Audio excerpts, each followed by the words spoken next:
Here we go.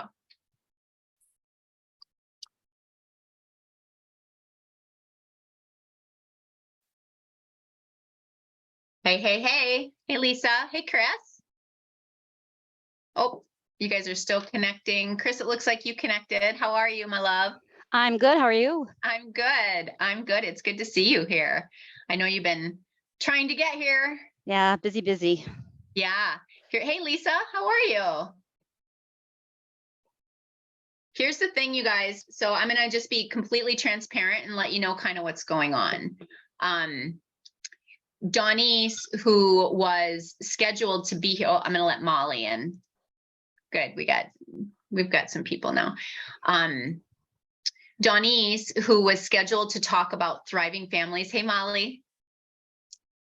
Her dog Tigger is at the surgeon right now. They found 2 tumors in him last night, and he's at surgery right now. So she is not here to present what she was going to present. So we have some options.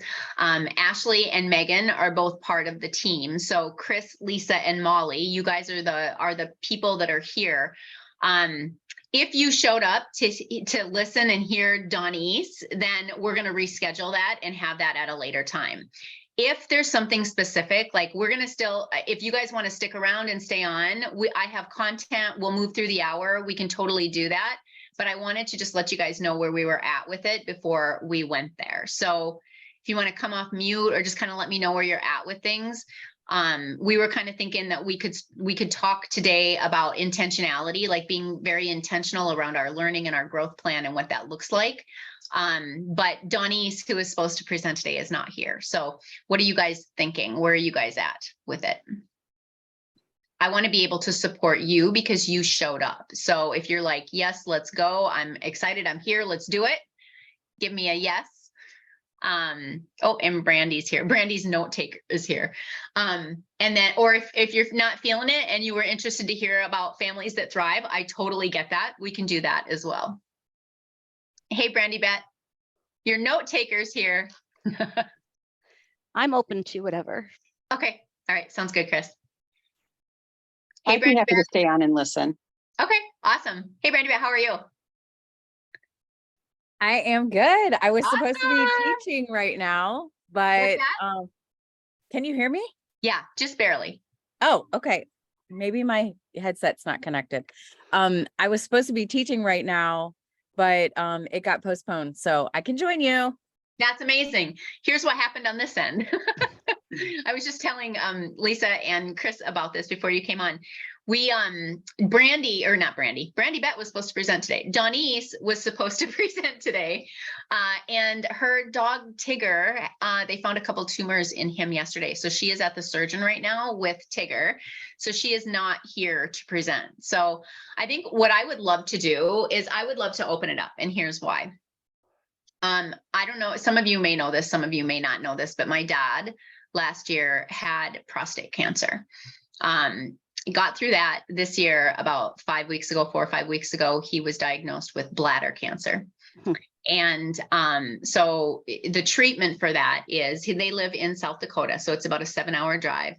And the treatment for that is 6 weeks immunotherapy. And so immunotherapy is kind of like a liquid chemotherapy. Every Wednesday, he needs to drive 1.5 hours to go to have this done. So,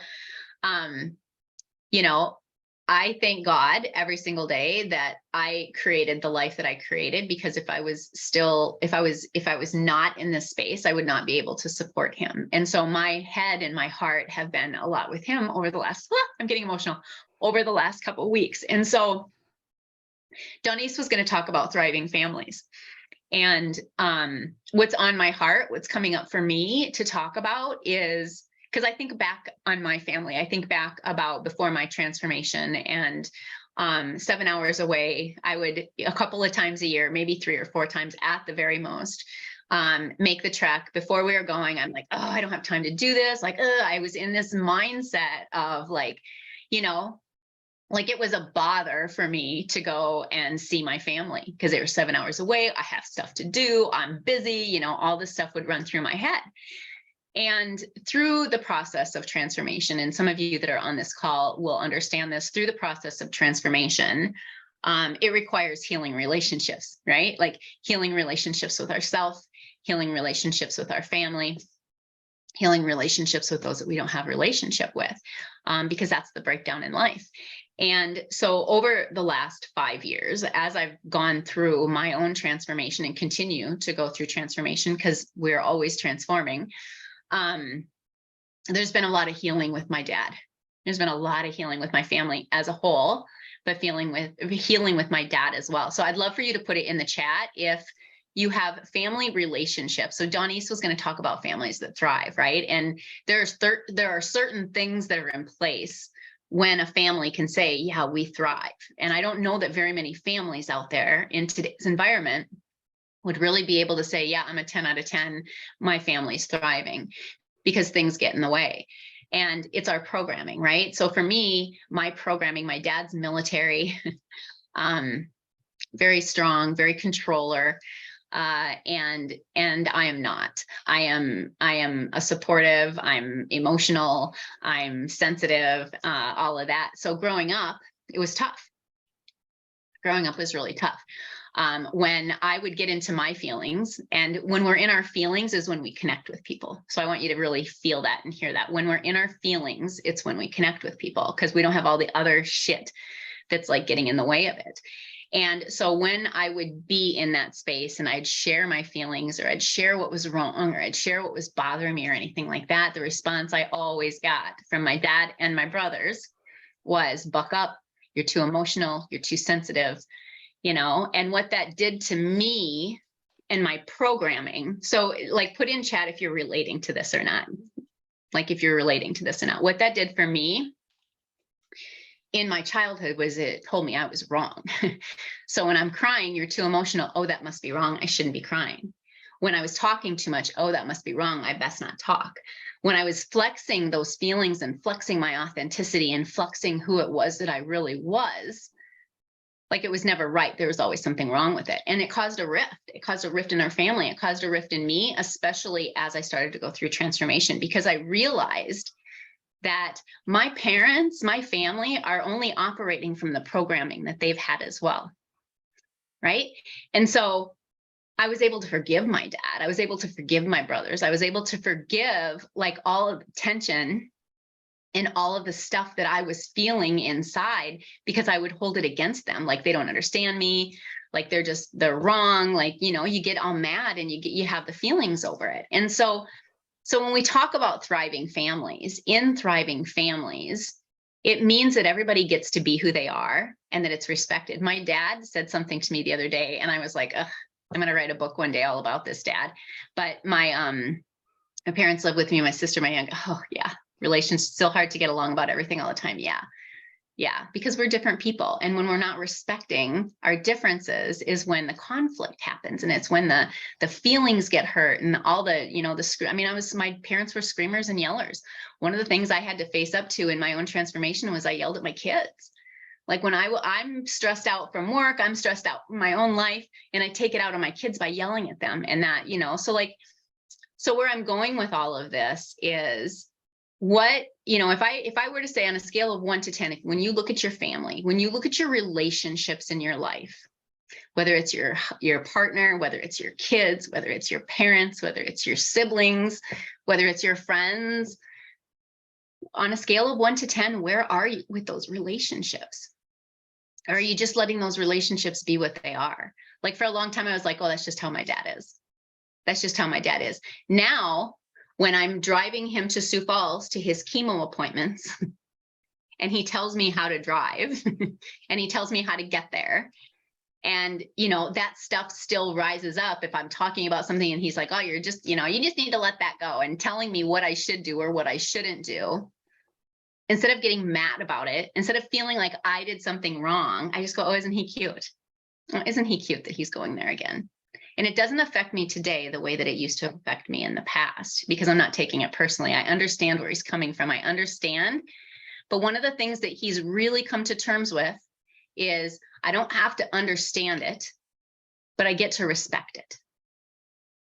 So I don't have to understand it. I get to respect it. And where that came from was my niece, Kylie. So my brother's daughter, Kylie, which is her given born name, has transitioned to Aaron. And in a family, in a military family of strict programming, like not very non-liberal, very like programming, it was not an easy path for Aaron. And many, many times I had to correct family members. I got to stand for Aaron as he was going through that process because the family didn't understand it. And they would still say she, and they would still say Kylie, and they would still say the girls. And that's not who Aaron is. It's not who Aaron is at all. And so my question is, when you think about your family dynamics and wherever you rated yourself, Molly's an 8, wherever you rated yourself, let me look at the other ones. Okay, so wherever you rated yourself, Chris, a 9 on that scale of 1 to 10, what is the one thing that's missing that's going to get you to a 10? Because I can't tell you how freeing it is today. I'm spending a lot of time with my parents. I spent 10 days in a row with them living in the same house, Chris. So I hear you, right? And, you know, there's a way we're supposed to eat, and there's a way we've always eaten, and there's a way we've always, you know, watched TV, and there's a way we always do things. And when I'm back in that environment and I realize how much programming I brought into my adult life, it's so freeing to be able to be in it today and go, oh, isn't that cute? And not be affected by it, not get rubbed by it wrong, not get mad or take it personally. Because when we do that, I was blocking the relationship with my parents because I was judging them, judging me. Does that make sense? So yeah, family as a whole, there are 3 of us. So I know that there are relationships in your life that you get to clean up. Right? Relationships that you know aren't right. I have a couple of them I get to clean up. Relationships that you know aren't right. Relationships that you know aren't a 10-10. What does a 10-10 relationship mean to you? So when I say 10-10 relationship, what does that mean? Molly, what does that mean to you? I think it's a 2-way relationship. I feel like you feel comfortable talking about things that come up with them and vice versa. They can bring it up with you. You are encouraging each other, and you're supporting whatever decision they make and vice versa. So 2-way. Yeah. What I hear you saying is intentional. Mm-hmm. Like being intentional. And so I want to bring Ashley forward because Ashley and I, before the call started, we were talking about intention. Because intention is, so in my cider strategies, C is the clarity. Like we get to have clarity about who we are, what we want, what that looks like. Like clarity always comes first. And then once we have clarity, what's our intention? Now, what's my intention to actually make this happen? So Ashley, I'd love for you to talk to us a little bit about intention. Nothing like putting you on the spot, huh? Nothing like it. I'm so grateful for this conversation. And, you know, I was telling Tina a little bit before this call, one of my highest values, one of my 4 pillars is living intentionally. And I very distinctly can look back across my life. And I remember myself in this very specific moment in high school. And no one ever told me to live my life intentionally. So I didn't know, right? Like we don't know what we didn't know. And when I became a mom, it was like a whole new life instantly. And I look back and I'm like, oh my gosh, like we have to live intentionally to have the life that we want, the relationships that we want.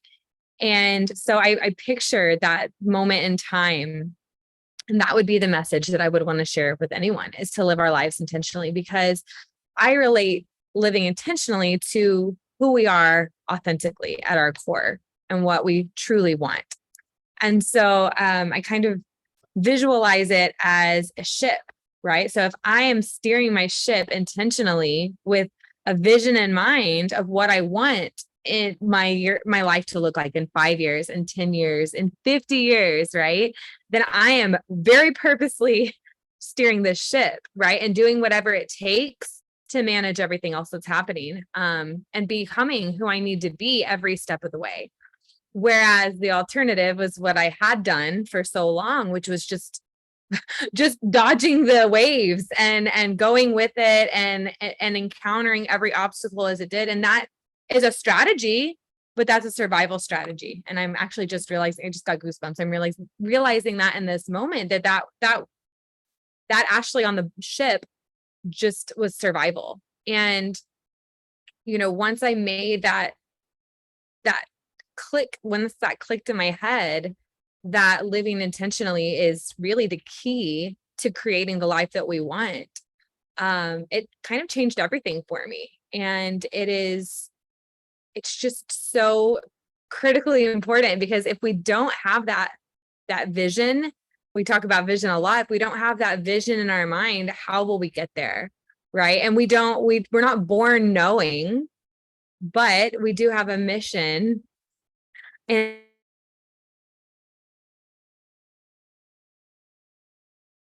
Oh, is that me? Is that Ashley that's freezing? Okay, you guys are good. Yeah. Okay, we'll wait for Ashley to come back. Gotta love technology. Let's talk. I want to finish talking about the 10-10 relationship. So, here's what a 10-10 relationship. Well, maybe I should. Okay, so here's what a 10-10 relationship. When I have a 10-10 relationship with you, Brandy Bet, it means that, like, we can talk to each other no matter what. It means that we're not in judgment of each other. It means that we're not in comparison to each other. It means that we're lifting each other up. We're rising each other up. We're excited for each other's success. We're moving each other forward. We're able to have the difficult conversations. So if Brandy Bet says something that rubs me wrong, or that I take offense to, or like whatever, there's energy around, I get to go to Brandy Bet and go, hey, can we clear? Because I'm feeling this. And Brandy's like, yeah, absolutely. Right. Like there's no nothing taking it personally. There's no nothing. It's just like, hey, this is energy here. How do we clear this and move on? Because we're both in that being very intentional. It's almost like, would you rather be right, or would you rather maintain the relationship? So how many times does that come up in life? I have a bee that's like buzzing around me right now. When you're in just general conversations at work or even in home, and that's okay. I'm gonna see if this works a little bit better, because my internet is stalling a little bit too. So can you guys all still hear me? Okay. So a 10-10 relationship means that we're gonna get through it. We're committed to the relationship. We've had the conversation. We understand each other. We know how to support each other. And so a lot of the times what I find when relationships break down, because I usually get the call, hey, I need some help with this relationship, and when stuff like that breaks down, it's because we don't have a 10-10 relationship. It's because we haven't created the agreements and the conversations that really talk about, like, how are we going to handle conflict? How are we going to make sure that we constantly stay in 100% communication with each other? My husband and I, every week or so, we do a check-in. And at this point, it started a little bit more structured, but at this point it's like, all cool, and it's just our little checkpoint to make sure that neither one of us is hanging on to any energy. We're both awesome. It's both going okay. And if there's something, this is still kind of bugging me. Can you help me let it go? And we just have the conversation. That's a 10-10 relationship. I can say anything to him. And because he knows who I am and knows where I'm coming from, it's not taken any other way than maybe what it is. And so when we talk about intentionality, hey, Ashley's back. When we talk about intentionality and we talk about intentional relationships and in living intentionally, it's about, I'm clear. I understand what I want. I understand what my priorities are. I understand our relationship. And then the intention is, how do I build a plan around this to make sure that we always stay in the 10-10? So when you think about your family members and families that thrive, who do you have a 10-10 relationship with? When I had a coach ask me that one day, it's probably 3 years ago, maybe 4 years ago, I didn't even have a 10-10 relationship with my husband. I didn't even have a 10-10 relationship with myself. And that 10-10 relationship starts with yourself.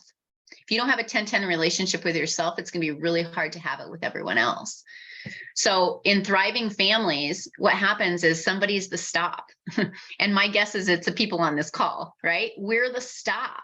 Like, nope, I don't get to treat my kids like that anymore. Nope. I don't get to take that personally from my dad anymore. Nope. I get to rise up in my own leadership so strongly that I know my own intent. I know my own intent. And when I know my own intent, I don't have to worry about people judging me. I don't have to worry about what people think. I don't have to worry about, messing up or somebody getting mad at me or living in fear. I just know that I'm up to big things and I got a plan in place. And I have the people surrounding me that if something's an issue, we're going to talk about it. Ashley, did you want to finish your thoughts? You cut out and then you were gone. Yes, that was super fun. Sorry about that, guys. But yeah, no, this is so true though, because we can either let our life and our relationships just happen to us, or we can have, like you said, that clarity of knowing what is my heart actually doing, and letting all of our choices and decisions flow from that space, versus all the judgments in our head and the stories that we inherited, right, when we were children, and that we have let kind of dictate. So it's a choice of who am I, and what do I actually like? What is my intention? What is my intention with this relationship with my family?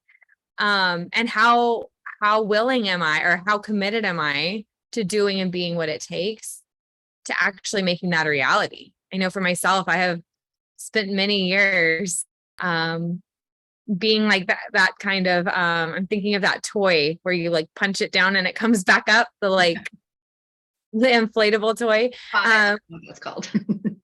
What that's called either, but it's that's how I feel, in pursuit of healing my family, because my goodness, is it wired in deeply, but I love my family, and I'm like, okay, no matter what, sometimes I need to take a break from the effort, but I know that I can still love them fiercely from afar and know that I'm still there for them and I'm still being who I am. I think prior to doing a lot of the inner work I've done, I made it mean so much about me. I made myself be the black sheep, the one who was not understood. They don't know me. They don't understand me. And that was such a painful victim story. And I could justify it till the cows come home. Okay, I'm a Texan, and that's what we say. I could justify it all day. But is that what I want? Or do I want to see my family healed and thriving and feeling love and joy, even if sometimes I'm taking the hits, and that's okay, as long as I'm not being a martyr, right? As long as I'm not hurting myself in the process. So not to say I won't get hurt sometimes in the process, but just making sure I'm protecting myself. Boundaries are also critically important. And I didn't even know what boundaries were, other than the kind of, just kind of buzzword of a boundary, until I really did that inner work. So, having those boundaries of how do I deserve to be treated? What am I willing to allow and not allow? Because my family is, like I said, hardwired. And, and then it's reinvention back to the Ashley, do you see the ripple effect in your family? Oh yeah, absolutely. Yeah. Talk about that a little bit. Yeah. I've been on this healing journey, and for example, my dad's side of the family, super angry, and they, kind of carry this grudge mentality. I mean, generational grudges, kind of like Hatfields and McCoys, except for internally.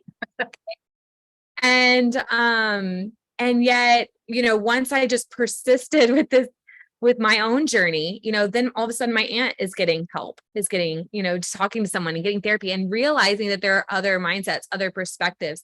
And so that healed our relationship. And, my grandmother, you were talking earlier about, even we're different people.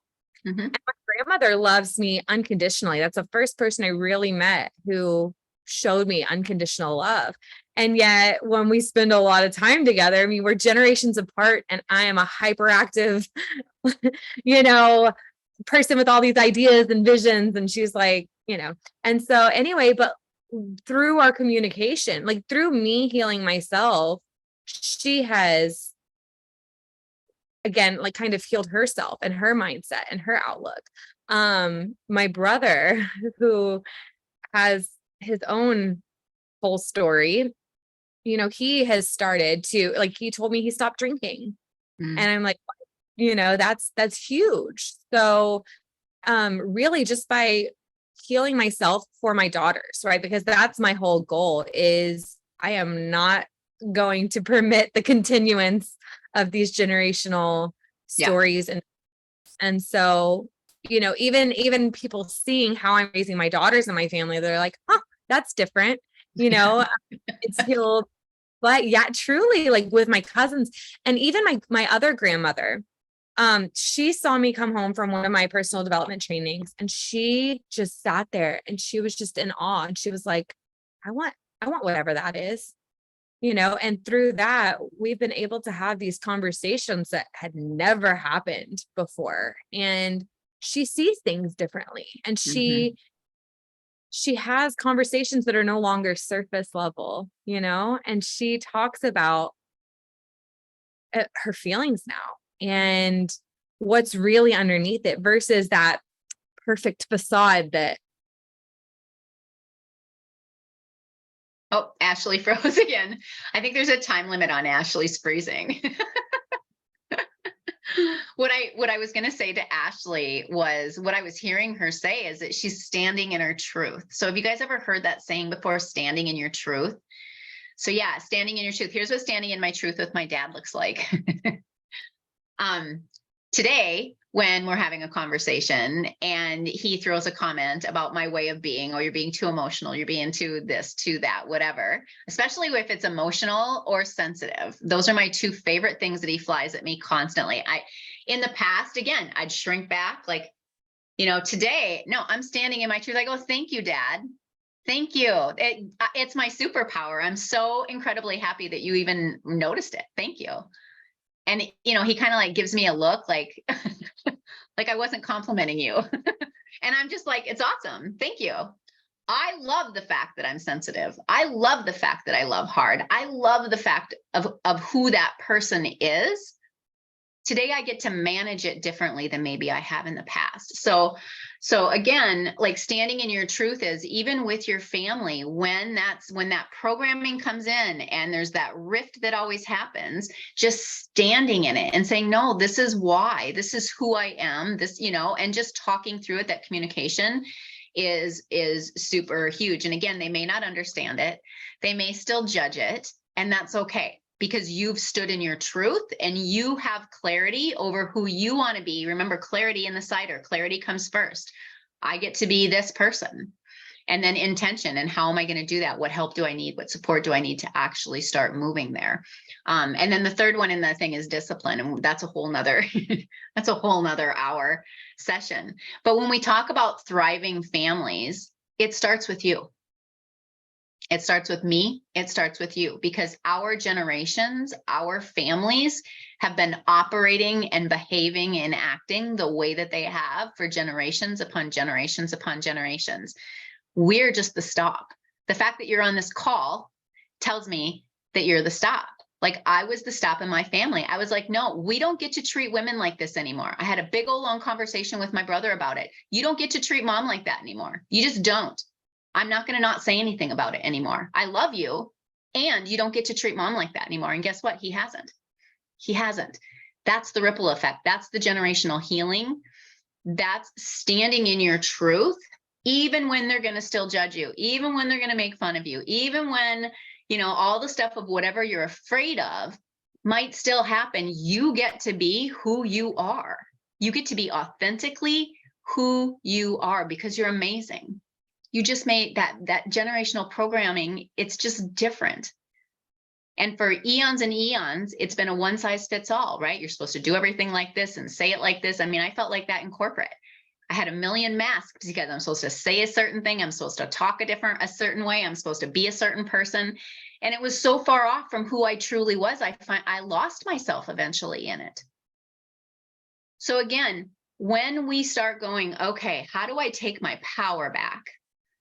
And we know that our power is not there when our relationships aren't 10-10, starting with ourselves. How do I take my power back? And the very first thing you do to take your power back is get clarity about what your power is and who you get to be and what that looks like.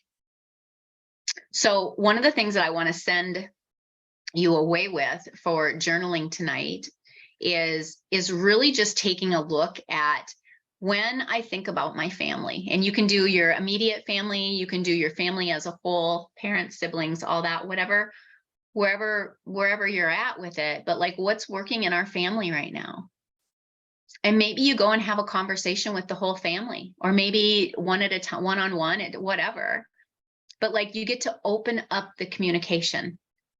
You get to open up if I would have asked my kids, hey, what's working right now? What's not working? My kids would have said, well, you yell all the time. Well, you're stressed out all the time. You don't ever have any time for me. If I would have asked my kids those questions, that's the feedback I would have gotten. And I was so scared of getting that feedback, I never asked the questions because I was pretending not to know that that's actually what was happening in my life. My work came first. I said family was everything, but my work came first. And the people that I loved the most were the ones who were the most affected by it. And by doing that, I was perpetuating the generations before me. I didn't hardly know my dad when I was growing up. He was never around. My kids grew up with the same experience. I wasn't in the military, but they grew up with the same experience. And so when we think about families that thrive, you get to take a really hard look at what's working in your family unit and what's not working in your family unit. And based on that feedback, how many of you can be neutral to that feedback? So Molly, if you were to go ask your kids, hey, what's not working in my momhood right now? Yeah. Like, how would you take that news? You know, on the surface, I would say that I would take that as constructive criticism and take it to heart. But I mean, like motherhood is something that I like pride myself on. I feel like that's something that I do well at. So yeah, I might get offended, and I would have to watch my. Yeah, that's why I presence it. Because if you're going to go out and ask for, so the feedback is your blind spot, right? Like they're going to, all the things that you know work, they're going to say all the things that you know work. What doesn't work is in your blind spot. It's what you're pretending not to know. And so how do you go into that relationship? Intentionally neutral. Neutrality is something that like, I'm on the other end of, I'm not on the other end. I'm close to the other end of neutrality, meaning that whatever happens in my life is neutral.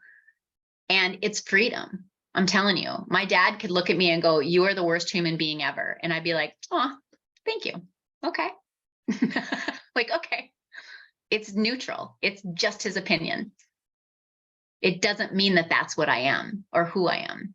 It's what he knows. It's based on his past experience. How many people, when we start going through, yeah, and he's seeing it through his own filters. So true, Brandy Bet. How many of you, oh, I just lost my train of thought. I just lost my question. How many of you are pretending not to know that there's stuff going on? Like even in your partner relationship. I don't know if I've told, some of you might have heard this story already, but I was coaching a team. I was in a leadership development program, and I was coaching a team, and my team wasn't producing. And my coach said, was on me, like, what's up? What's going on? Why aren't you producing? It's just on me and trying to rattle me, because we don't transform until we're disrupted, because being in our comfort zone is too comfortable. So that disruption was, she's like, how come your team's not performing? And she was just on me. And she's like, you have 10-10 relationships with them? And I was like, yes, because I'm a superstar. That's my superpower. I excel at 10-10 relationships. And in that moment, I realized I didn't even have a 10-10 relationship with my own husband in that moment. So having that 10-10 relationship with yourself, Molly, comes first. When you can have a 10-10 relationship with yourself, I understand that I used to yell at you. And I'm not hanging on to it. I've let it go, and I get to be better moving forward. And I get to say those words to my kids. I've said those words to my kids. I get that I used to yell at you. I get it. And trust me, it's one of my greatest regrets. And I can't change it. But what I can change is the future. So saying the words, Ashley mentioned it earlier, the communication piece of it. When have you had those intimate, like meaningful conversations with those people? We stay so high level and skim the top so often that we don't get to those conversations that really matter and that really mean something, that will change the relationship and disrupt it. Now that we've disrupted it, now we can repair it. Make sense? Yeah. So who is it that you get to have that conversation with? And maybe it's yourself first. So if it's yourself first, Megan will roll her eyes when I go here, but like you get to have a 4-question sequence about how you're showing up. So how am I showing up in my leadership? What's working is the first question about my leadership and how I'm showing up. Ask yourself that question, get really honest with yourself about it. And maybe you get to go ask other people about it. I asked my brother that I don't get along with, that treats my mom like he treats my mom. What's working in my relation or my leadership? He didn't give me much. What's not working in my relationship? I got like a 3 pages. And reading it, I was like, are you effing kidding me? Right? Like I was judging it. I took it personally. And then I went, whoa, okay. There's a reason I asked. There's a reason I asked this, because I get to figure out what's mine and what I get to let go of. And so yelling at my kids was mine. Being an ass to my husband was mine. Not exercising is mine. Right? And so when I focus on those things and go, just like Ashley said, how do I make me better? How do I make me stand in my own truth? How do I create that? As you're creating that, you're already being the stop.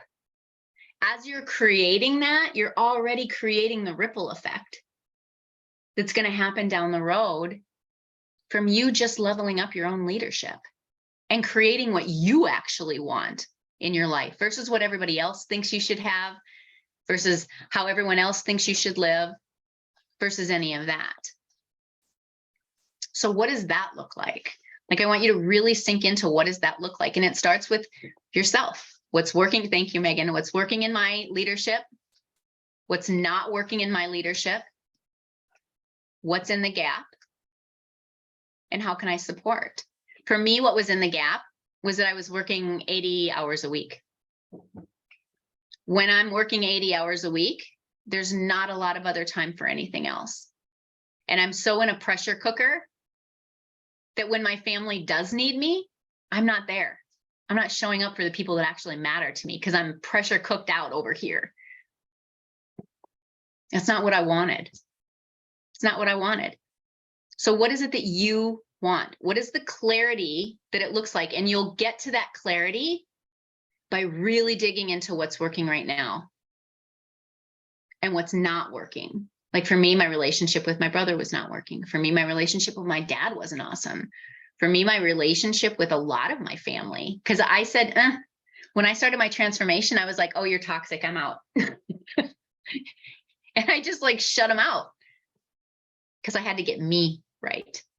I had to learn how to stand in my own self-leadership, in my own power, and not get caught up in the fear. What are you afraid of? Right? Like, it's another really great power question to ask yourself and journal around. What am I afraid of right now? Sometimes we're afraid of judgment of others. Sometimes we're afraid of comparison. Like, I'm not, like, how could I possibly do anything with Molly? Molly's so much better than me, right? Like, we tell ourselves this story, but like really dig into those questions and start to figure out what's not working in your leadership, and then go get feedback from others and compare it. You get to have neutrality around what others tell you because they're basing it on the past. You know how many people still hold me in my past? I have high school girlfriends that are like, the hell is she talking about that for? Does she not know who she? I have people that I used to work with at corporate that are like, she's talking about teams. She wasn't awesome at teams. Yeah, I know I wasn't, because I wasn't right. I wasn't right in my own leadership. But once you get right in your own leadership, now you can create the path that you want to create. I was afraid of being able to stand to them falling back in my old ways and accepting the way they used to treat me. Yeah. Hey, guess what? I do that. Right? Like I just did that last week. My dad said something to me and I went back to that space, and then it took me like 10, 15 minutes to go, oh, okay. And then I was able to kind of come back and come out of it. But here's the thing, learning transformation and learning reset, kind of start going into reset, right? The whole reason I created reset was because it's all about how fast we shift. It's all about how fast we can reset, because the stuff is going to happen. Stuff is going to happen that's going to derail you.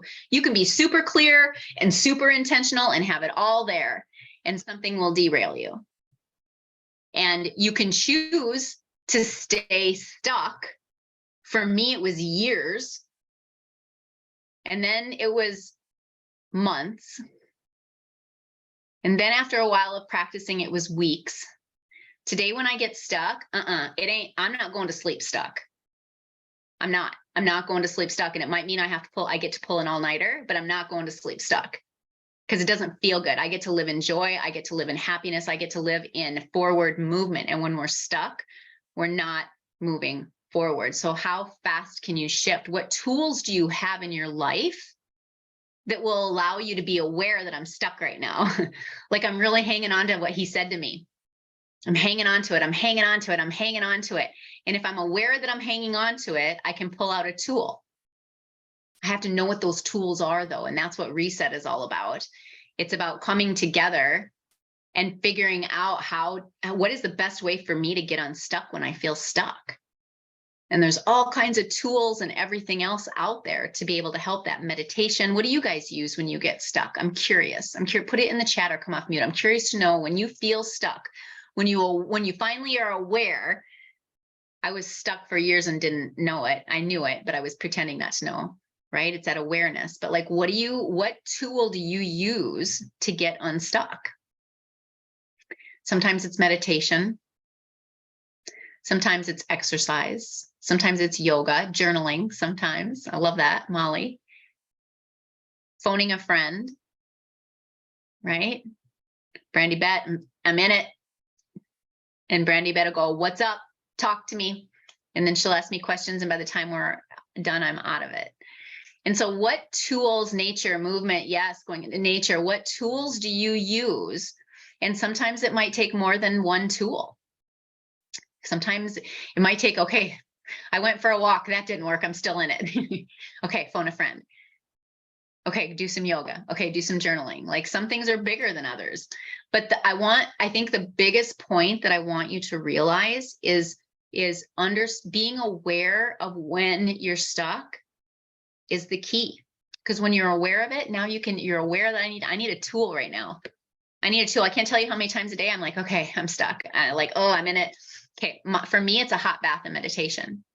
When I'm at home, during the times that I'm at home, it can be 1 o'clock in the afternoon and I'm back meditating, taking a hot bath because it works for me. I come out of it, I'm ready to go. I'm in forward movement again. But being aware when you're stuck is the key. And when we talk about families and family dynamics, your family is probably stuck as a family dynamic. Most are. And so we get to be the stop. When Ashley talks about intentionality, it's because we get to intentionally be the stop. I am intentionally the stop in my family until they kick me out and tell me they don't want me around anymore. When I see something, I'm saying something like, hey, you get to go apologize to mom. Hey, stop being such a jerk to dad. Hey, your son's name is Aaron. How can I support you with this? I've said that to my brother 100 times. How can I support you with this? It's not changing. You just graduated high school. You get to wrap your mind around this. And in the past, I would have walked away because it's not my problem. No, it is my problem. Because nobody in my purview, whether you're my family, you're my friends, whatever, nobody gets to be treated like that. I get to stand for people. I get to stand for myself, and you guys do too. But it starts with standing up for ourselves because we get to embody it. We get to embody the transformation. We get to embody the ways of being. We get to embody it. And in our embodiment is what creates the ripple for others who are watching it. How many people have come up to you and said, oh my God, I want what you're having? When you're doing this work, people come up to you and say that. I bet once a week, once a month, I get that. What are you on? What are you taking right now? I'm like, it's called transformation. And it's a pretty amazing thing. So the commitment moving forward is to really dig into your own self-leadership. If you truly want a family that thrives, I talk about teams that thrive all the time, and a family is a team. I don't care if it's just you, yourself, and you, right? Me, myself, and I is a team, especially with all those voices in my head I got going on, right? I'm a team. Our family is a team. The people that we work with are a team. We play on teams all over in our lives. And so how are you showing up on those teams? Are you showing up in your leadership, or are you showing up in your programming? And the only way you're going to be able to work through that is just to face it head on and get the feedback. So Molly, when you have that conversation, you get to just like, before you go into that conversation, shake it off, talk yourself into it, call me, do whatever you need to do so that you go, okay, I'm asking you for feedback right now. I really want to know what's not working, because my commitment to you is to have a 10-10 relationship with you. And if I don't know what's not working, I can't move in that direction. And I'm committed to that direction.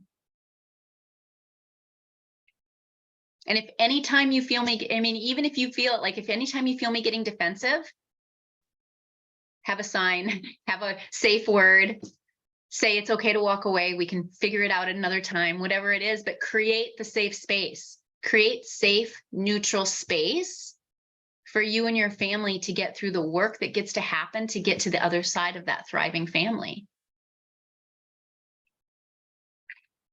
Any comments, anything that's coming up for any of you when we go there?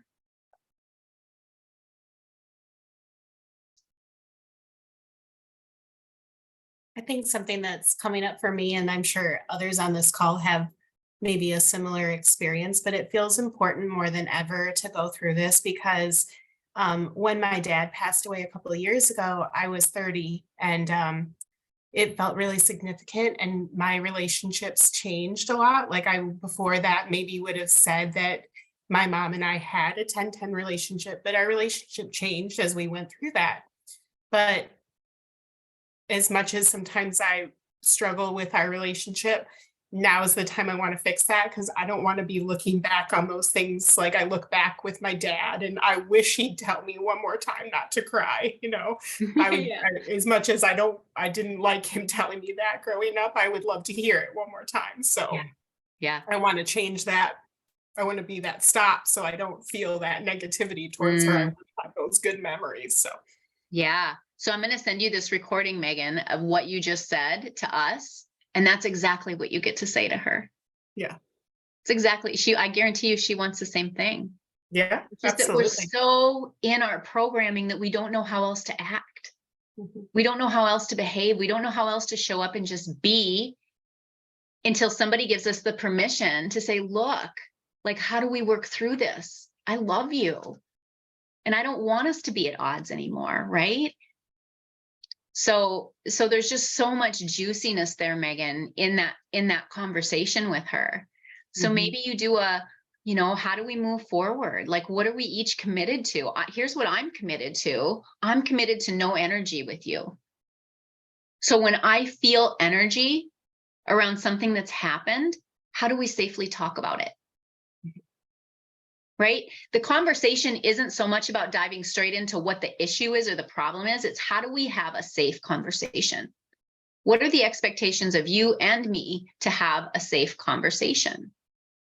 And that's been a struggle for us, I think, because I have learned to have conversations, but I grew up in a household where you didn't. Like if things were a struggle, we weren't allowed to talk about that, especially the kids. And my mom still does that, where if like she went to the emergency room a couple of weeks ago and didn't even tell me till she was home. And I'm like, I'm your daughter. Like, I'm 35. I want to know I can handle it now. Yeah. But, so I have learning how to be able to ask her to have those conversations, and that Yeah. even if it is a hard conversation, even if I'm not strong enough at that moment, I'll work through it because I know how. So. Yeah.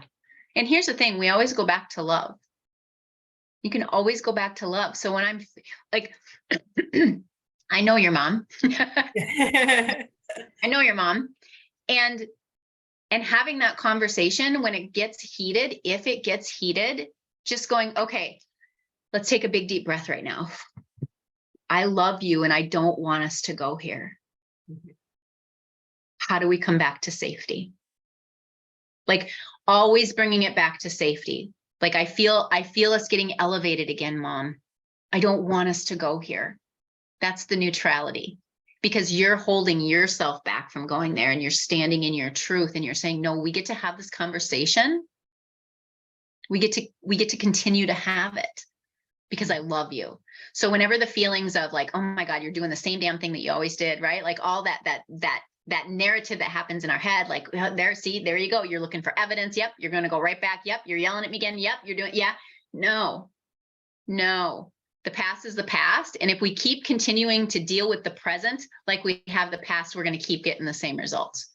So it's about you, Megan, showing up differently with your mom so that you can support her to be able to let go and open up her heart. Her heart is shut, right? Like when our hearts are shut, we get crunchy. And so it's about you staying in that state of love, in that place of love to say, I see you, Mom. You're a little crunchy right now. It's okay. I'm not going to take that personal. We get to have this conversation because it matters, because I love you, because I'm committed to you and I'm 35 fucking years damn old. I get to take care of you. Trust me, I'm right in the middle of it. All the conversations that you hear about people taking care of their parents, here it is.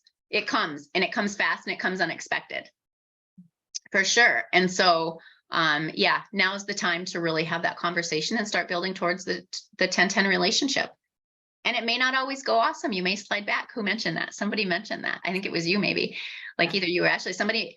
I mean, you may slide back. You may go, there's been times when I've tried to go at my dad and have a conversation. I'm like, okay, well, he's not open right now. I'm just going to walk slowly away because he's not open right now. He's not ready. They have to be open. And so, yeah, there's so much juice there, and it's about us standing in our power and standing in love and standing in transformation. It's going to take a disruption. You're going to have to show up. You get to show up differently than you ever have in the past to create that disruption so that it opens up the space for the actual change for sure. Are you committed to that conversation? Yes. By when? I don't know. Okay. In the next 30 days? Maybe. Okay. Yes. What else is coming up? Anything else coming up for anyone? Like on that conversation around those 10-10 relationships? I was going to say, this is like perfect timing. And honestly, like my breakthrough started with the reset, the in-person reset that you had, what was January, February back then. And I was going through it. I was going through it with my daughter, like family, and she was going to move back in. So I thought after that, I'm like, okay, we need to do something different. Let's do a family meeting, which, we've maybe had once in our life. So I knew I had to prep for it, but like you said, you have to do something different, So, I had everybody on board and we did it, but it started out really rough. And for me, like I wanted to go and like, I'm a fixer. Oh, I can fix it. Or I try to, I'm helping other people. And I just had to keep my mouth shut. But what happened was like, it was amazing what happened. Like, was it rough? Yes. But like other people stepped up and like things that I haven't seen from my daughter and like my husband. And now honestly, like I have one of the best relationships with her and she's moving in, actually next week. So we have to keep up with everything, but I just have to really be aware and do something different. So yeah. On and it's not a one side. I mean, No. what you did was you cracked the egg. Like you cracked the egg with that conversation. And now there's going to be a million other opportunities, especially once she moves in, to really work on the relationship, right? To where, I mean, and it's really, I mean, I've said to my kids, like, look, my goal, I want to have a 10-10 relationship with you. So you get to tell me what's missing that doesn't happen, because you're the most important thing to me in my whole entire life, you know? And I mean, Courtney and I went through it. There was a ton of knockdown, drag outs. She didn't talk to me for 2 years, Molly. She didn't talk to me for 2 years. And she was going through her own process. So there came a point where I was like, oh, I get to let go of the control and let her go through her own process. Yes. Right. So sometimes it's not about fixing other people. It never has been. It never will be. It's about fixing ourselves. And as we fix ourselves, we naturally heal not everyone. We naturally heal those around us who are open to the healing. Not everyone's open to transformation. We were just talking about that before the phone call. Not everyone's open. But as long as you continue to stand in your truth and you continue to stand in, here's who I am with my communication. Like, I want us to have this family unit. It'll come around. Today will be better than yesterday. Tomorrow will be better than today, little by little. Like, you wake up one day and you'll be like, oh my God, my family is transformed. But it happens little by little because you're clear on what you're creating. You're intentional about how you're creating it. And the next piece is the discipline piece. And that discipline piece is the whole reason why I created Reset. So you get to come again on June 9th, for sure. It's online. But like, the whole reason I have 3 or 4 of those a year is because we do really, really great. We're fired up. We come to this, we're going. And then like something happens and it takes us off track.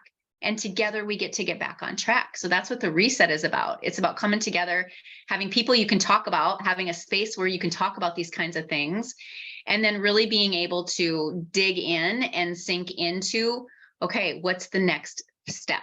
For me, when I started my transformation, it was about myself. It was about weight. I lost 50 pounds. Okay, now I lost 50 pounds. Now what? Okay, now I get to start working on relationships. Okay, now what? Right? So it's little by little, piece by piece. But what's the very most important thing for you to do, or for you to work on right now, that it's going to get you closer to what it is that you say that you want? So clarity's first, intention comes second. Oh, thank you, Megan, for dropping. So Megan just dropped the Reset. So yeah, so I hope to see you guys at Reset.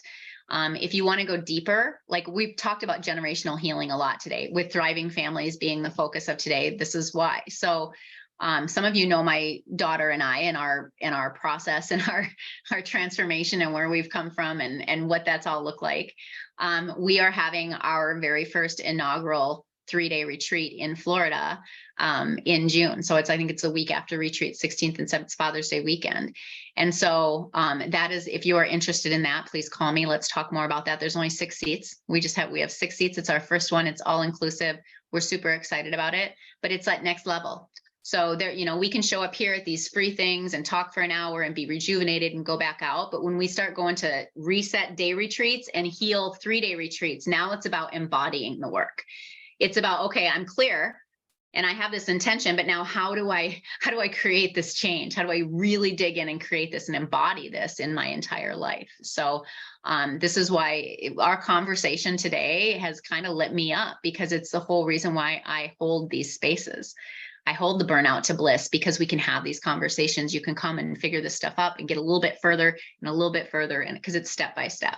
So thank you, everyone, for being here. If you did not put your commitment in the chat, I would love to know just what you're committed to based on what we talked about today. That would be amazing. I want to thank you guys for being here. We were winging it. We were on the fly. Dawnese couldn't be here with us, so we just said, you know what, we're going to show up and we'll have a conversation, and it worked out. Always does. I shouldn't say always. Most of the time it works out. Chris, taking my boys and asking them what they need from me. I love it. What's working in my momhood? What's not working in my momhood? Ask family about what's working, what's not. Great. Awesome.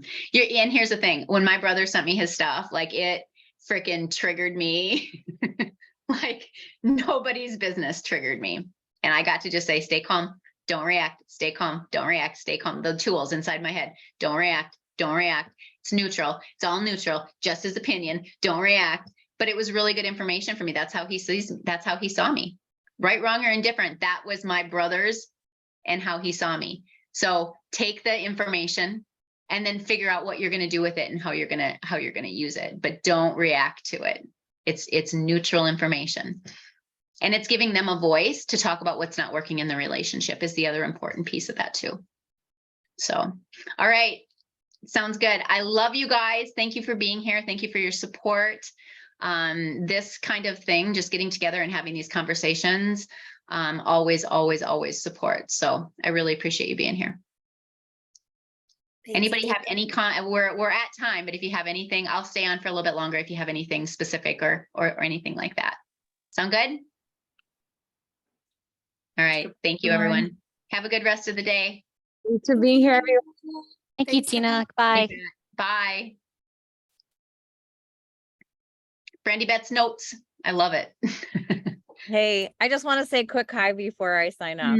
But yeah, so like a day ago, my student that was supposed to be meeting me this morning was like, it's my sister's birthday. Is there any way we can reschedule? And I was like, yes, because then I can come to this.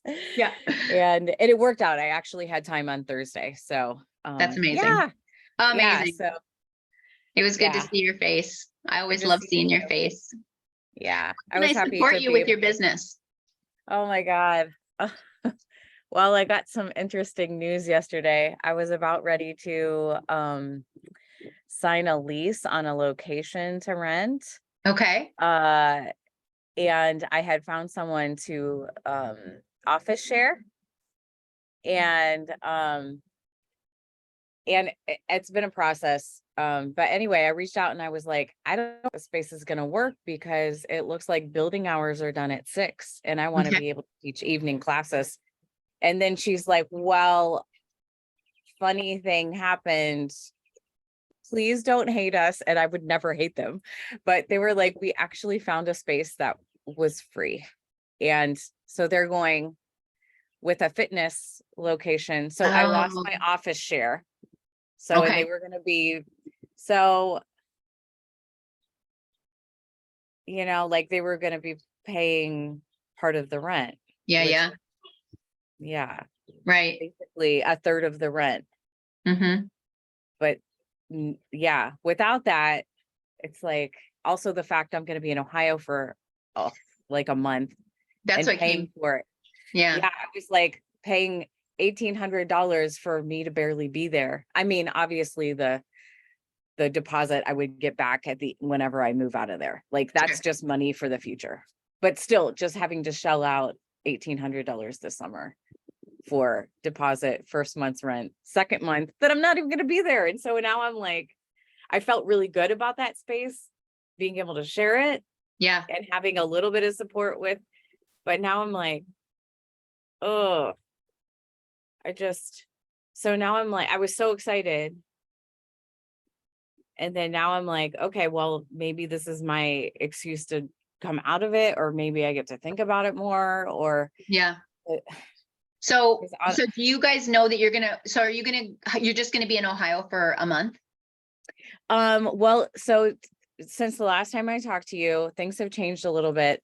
My niece cannot drive with us. So Ripley's like, I really don't want to do a road trip with just you. And I'm okay with it. I'm absolutely not offended. She was like, I was willing to miss my whole summer in California to be with my cousin that I never get to see and to have that special time. Okay. And it was going to be magical with us like that. Yeah. And I would get to stop and see people. But just the drive alone is 10 days. Because with all the stops we were going to do. So she was like, I don't want to do it. And I'm like, okay, I guess we get to shift. At first I was like, what the heck's going to happen? Like I can't do all the things I planned. And then like it like an hour later I had already booked tickets. I was like, fine with it. I'm totally fine with it. Okay. And so we don't have return tickets yet because we're all three going together. Ripley and I were going to drive and Dan was going to fly. Okay. I remember you saying that. Yeah. Yeah. So we're all flying together and he has a ticket to come back, but we don't know when we're going to come back yet. So It's maybe this is God's way of saying, just hang tight for a minute. I know, that's Hang what I'm tight for a minute. thinking. But I feel bad because I've literally been talking back and forth with this property manager for a long time now. Yeah. And she's been answering all of my questions, most of them within a day or two. A couple of them, it took a little bit longer. And then when I got a little deeper into it, I mean, it's been a learning process. I didn't know the questions I needed to ask. This is Right. like completely new for me. Even when I was like, oh yeah, I'm ready to sign the lease. And then she sent me, well, these are the types of insurance you need. And I was like, I don't know what my insurance policy covers. So Yeah. yeah, it covers everything except for a hazard. So I would have to get a separate. So I was like, great. Like, and then now when I was reading it and it said the building closes at 6, but does that mean the office, the management closes at 6? Yeah. Or are we allowed to still be in the building? Like, that's honestly like, if she says no, then I'm like, okay, I'm out for sure. If she says, oh no, you can still be in the building because we have keys to the front door. What if you just But- started like August 1st? I know. Well, that's what I'm thinking too. I'm like, maybe I will go with that one still, but I'll wait until August. Yeah. And then in the meantime, someone else could rent that space and then it's not mine. It's not meant to be mine, but then it also gives me a chance to find someone else to share. Right. And maybe she knows, maybe you ask her, do you know, has anyone else been asking about it? Maybe there's somebody that, Well, she doesn't live here locally. oh, got it. Like, she manages out of another town. She has an office in that building, but she's not really there. Mm-hmm. So, but there is someone else that I've kind of been talking to, and she's running a space, a half an hour from here. And she was thinking about Benicia, but she and a partner of hers were looking for a space. And I think they might have found one. So anyway, maybe it'll work out with them. But when I was listening to my friend Ashley, who was my business mentor, and it was her husband who was going to be my office chair. He's a chiropractor. So okay. chiropractor and Reiki, like, it would go Perfect. Yeah. perfectly. But they were talking to the owner of this fitness company that's here in town. Why can't you go find that? I know. And that's what I was like, geez, like, I would be calling chiropractors. Hey, have you ever thought about present it to chiropractors? Do you have space? Well, available? and then, right. Well, and then my current chiropractor, like, okay, so Dr. Ryan used to be my chiropractor. That's how I know him and how I know Ashley. They Mhm. sold their business. So I do go to a chiropractor in the same location that Dr. Ryan was. And they have some other rooms, but they're tiny. And what I want to be able to teach classes. And I don't want to have to pay $40 an hour to teach a class. If it's a 4-hour class, 40 times 4 plus another 2 hours for setup and cleanup, that's a lot of money. And then that means I have to You got to charge people more. Yeah. Yeah. So yeah, that's why I was like, this space is great. It's, Mm-hmm. but at the same time, yeah, I'm just worried about like not having the share part where at least a little bit is covered by someone else. So you're confident that you want office space? I do, because when I was thinking, okay, well, maybe I'll just try to work here again. But then I'm like, someone reached out and was like, oh, I want to learn about learning Reiki. And I'm like, if I do a class, I have to rent a space. And I don't have room in my house. Like, I could probably host maybe 3 students. But I have to move furniture around. No, there are businesses, Brandy Bet, there are businesses out there that have space that are willing to rent out or partner with you. I would say just get on the phone and start calling chiropractors, real estate agents, insurance agents. Yeah. Well, there was a mortgage broker who, when I first started looking, she's in Boss Babes Benicia with me. And she was like, oh my gosh, we have a downstairs that we never use. Why don't you come look at it? And so I did. And then she got real weird. Her husband was like, liability, blah, blah, blah. And I'm like, okay. So she's like, that's not going to work. And which it would have been an amazing space. All you gotta do is show them your liability. I mean, that's what the I one know. telling you is that you just need your own liability policy is all it is. Of course, they were insurance. I know. That's always, Well, no, they were mortgage brokers. Yeah. okay, got it. But they were like, okay, the steps are steep, and they were like worried about people falling or someone complaining about it not being ADA compliant Yeah, because they're not. I mean, that's the weird part about it. But the office that I'm going to is also not ADA compliant, right. but it only has 3 steps. Thank God. Like, it's not like going to the 2nd floor of a building. Mhm. And there was another office space above a yoga studio, Yeah, which looks beautiful, 1,500 square feet. It has 4 offices and then like a common space, which would be amazing if I had capital in order to find the other people to make a community. But that's $2,700 a month. I really feel like, so here's the thing. $40 an hour to rent space is cheap. It's not that much money. Yes, It's but probably that just means I have to charge people. Yeah. And here's the thing, it's a lot cheaper down the road. If you're paying $1,800 a month, what is that? Like a year? It's, $18,000, $20,000 a year. No. So my rent is 626. It's just first month rent, Got it. deposit, Okay. and the month I was going to be gone. Got it. 1,800 for barely Yeah. being in there. Yeah. So maybe think about how many events you're going to have and do the math with it. If you were going to have 2 events a month, it would make sense to have your own space. If you're going to do once every quarter, it probably isn't worth you doing your own space because you go to people, don't you? Like most of the time, or no? I do remote or they come to me. They come I to you. rarely, because I don't have a table. It's very difficult because I'm so short to carry a giant table. How about Like- yoga studios?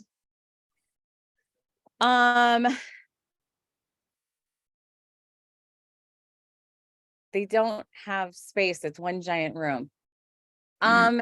But for renting it, it's It- just, yeah. I mean, I rent out Twisted Grit Yoga here in town for my retreats. She charges me $350 a day and I get the whole yoga room. I just have to work around the schedule Mm-hmm. or do it on a day when they only have a couple classes and work it out that she just doesn't have classes that day. So, I mean, so I would say start just going up and down Main Street Yeah. and making phone calls. We did, so a friend and I, she does mindfulness meditation. We rented Jazzercise, which was great. And we had Nice. this rest, reset, rejuvenate. It was a 2-hour mental timeout. that, It yep. was so fabulous. It was great. But they have classes like every day. So we have to, and we definitely would have to work around her. And it's $40 an hour. Although we were like, how would you like us to pay you? And she said, this one's on me. So technically we did not pay. Yeah. Yeah. Which was really nice because Yeah. we got to pocket everything. We actually made a profit that day. Right. Which on Which we retreat, I mean, retreats are Yeah. tough. I don't make a lot of money on my retreats. Yeah. It's the offer of the retreat that actually brings in the money. Right. Exactly. Mhm. But just having all of my stuff there and not having to lug it all into my car and putting it because I can only do big events if I'm going to do that. If I have a space, I can Sure. teach a class of 4 people Mhm. and it could be worth it. And all of my stuff would be there. But I like the idea of being part of another organization, or like a wellness hub. And technically, I mean, I would be across the hall from my acupuncturist. Like she's Okay. literally across, Yeah. which would be nice. But it's not really a community in the building. Although there are lots of therapists and holistic providers and things Yes. like that. And That's your magic, Brandy Yeah. Beth. Your magic is creating the community. Your magic is saying, hey, I don't want to do this on my own. Let's create a Yeah. community here. yeah. Okay. I would say do the math, right? Like, Yeah. what's your strategy? Like, how many of these do you want to have a year? What ideally, how many do you want at each one? If you only want 4 or 5 people at each one, that's different than I want to do big events. But, you know, just kind of So for big events, I would definitely rent out a space, but Yeah. I could honestly have up to 10 people and like I'd be a single person. That would be a little difficult, but maybe 8 students Mhm. all at once for like a whole Reiki Yeah. thing. Like I could do that. And then for like other sort of classes, I might be able to have more depending. Yeah. So Yeah. the room is 369 square feet. It's a good It's size room. It is decent. Yeah. That's why I opted for that one and not the one that was like 200 and Mhm. something like that. Yeah. Um, Good. because it could be like a studio just for one-on-one, but then I could have small classes Yep. and then I could just rent out a space for bigger classes. I say that you start when you get back from Ohio. Okay. I mean, that like it just hearing you, it sounds like you want the space. I mean, you know. Yeah. Well, then in the meantime, if I you look can't for work in someone the else. evening, if I can't work in the evenings, then Oh yeah, find that out first. yeah. And also they didn't have Sunday hours, and I'm like, can I Yeah. not get in the building? Like people want to come on weekends, so I don't know. I would say figure that out and then Yeah. figure out what your timeline is. It sounds like that's where you want to go. I think it's amazing. Yeah, I mean, I would rather have something, but maybe I could rent this for now. I mean, it's a year lease. Mhm. I don't have to commit to it a long term. Yeah. Anyway, big so decision. that's where I'm at. Yeah, It's space- huge. I know, and I'm like, oh God, then I'll have to use it for like. I even asked them. I said, "Would you give a discount if I paid for the full year at once?" And they were like, "No," because I was like, "Okay, I would do that if I could get the equivalent of like $100 off a month. That would be amazing. I would do it. Yeah. I would just borrow from my stands in my bank account for Yeah. that, but." And then the other Yeah. thing, make sure that you have your before you make the decision, make sure you have your strategy down too. Meaning like, okay, for the rest of the year, this is ideally what I want to do. I want to do 2 things here, Okay. 1 thing, you know what I mean? And then do the math behind it. Yeah. Okay. That's a good point. Okay. Yeah. I got to get going. We're on the road for Okay. 7 hours. Oh gosh. Are you going to see your parents? Yeah. Okay. I'm going to be there pretty much through the 4th of July.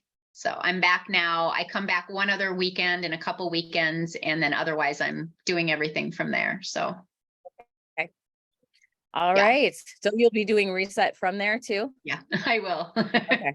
I will. Okay. Yeah. All right. It'll Great. be Well, fun. I'm so glad I was able to stop and come in and connect with you. So, Me too. Me too. It's good to see your face. I love you. Mwah. all right. Bye. Bye, honey.